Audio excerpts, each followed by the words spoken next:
picture here. Baklava is cut before it goes in the oven. So you're going to take a very sharp knife, it's cut into diamond pieces, diamond-shaped pieces, usually fairly large diamond-shaped pieces. So I take a sharp knife and I cut it diagonally first. This corner piece I don't cut it again, but when I take the knife again and I go downward, top to bottom. But what I don't do is do not start up here and then pull your knife all the way down because it will destroy the phyllo dough. So what I do is I just do each section. I'll cut that into, pieces, and I'll do the next row and the next row and the next row until it's all cut. And that way there you can preserve the phyllo. It will still look good. So that is how we layer our phyllo dough, and that is how it's cut before it goes into the oven. At this point here, sometimes the melted butter you still have a little bit in the pot. And if there's anything left over the melted butter, what I usually do is reheat it on the stove. And I'll reheat it so that it's melted again, and then I'll pour it over it before I put it in the oven. The oven should be preheated to 350 degrees. So you put that in the oven. How long does it take to bake? Totally depends on your oven at home, how hot it gets, if it heats up very quickly or if it takes a long time. This could take anywhere from 30 to 45 minutes to bake, or it could take 10 to 15 minutes, totally depends on your oven.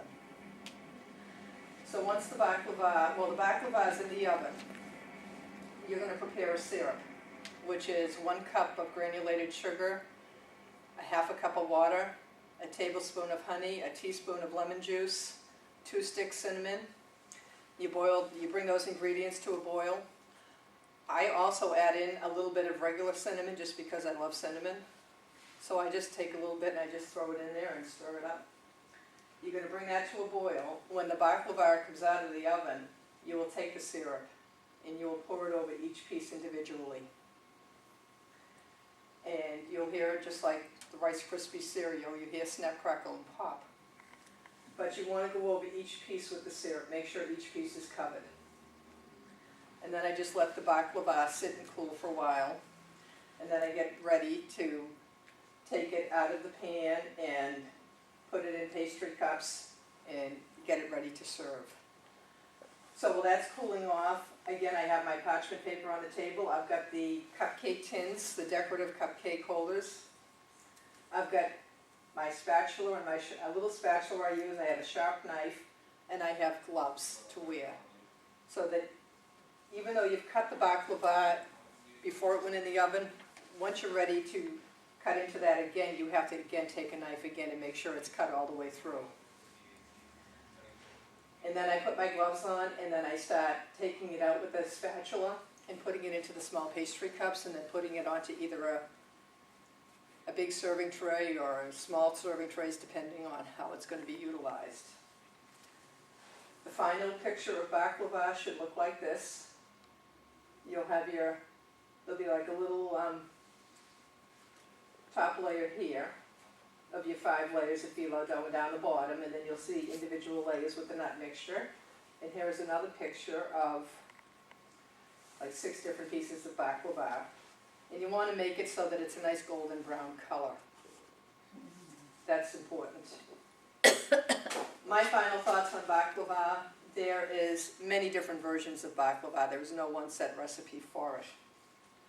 There's many different variations, and the variations are numerous. Some people use rose water or brandy when they make the syrup. Some people use a whole clove, and they stick a whole clove in each piece before it goes in the oven, so while it's baking, the flavor of the clove seeps into the piece of baklava. Some cultures make it very dry. They may not use syrup at all. In other cultures, they have saturated it with syrup. And there is even one recipe I have in a cookbook at home that uses olive oil instead of melted butter. And my personal advice is it's always a good idea to have an extra box of phyllo dough in your refrigerator, so that if you're having a difficult time working with the phyllo dough, if it's not in good shape, you've got a backup. You've got something else you can rely on. Another thing about phyllo dough I want to point out is sometimes when you're trying to separate it, Sometimes the layers will stick together and you're not able to like pull them apart clean. So if it's giving me a hard time, I salvage whatever I can from that piece. And what I do is just like you would do in Microsoft Word, I go into cut and paste. I literally. Click on edit and go in and cut and paste. Another thing about phyllo I want to make a point about is that a lot of times it will say to put like a wet paper towel over it to keep it moist. I don't do that because if you make it so that it's too moist, you will not be able to get the layers separate. You will not be able to pick up a sheet of phyllo dough. So I would rather work with it the way it is than to get it too moist. Baklava can be stored in the freezer. It has a long shelf life. I have even sent this through the mail as gifts to people. I've sent it priority mail to many people. And the last thing I'd like to say is nostimia is the Greek word meaning delicious, and baklava certainly fits that category. And the other thing I'd like to share with you is bon appetit. And I have also made a batch and brought in samples so that everybody could have some. So, this is the final version. The pan that I use, you usually get about 36 pieces out of. And that's cutting it fairly large. So if you wanted to make smaller pieces, if you were having an event and you were going to have a lot of other stuff, you could always cut it into smaller pieces. So, thank you very much. That's it.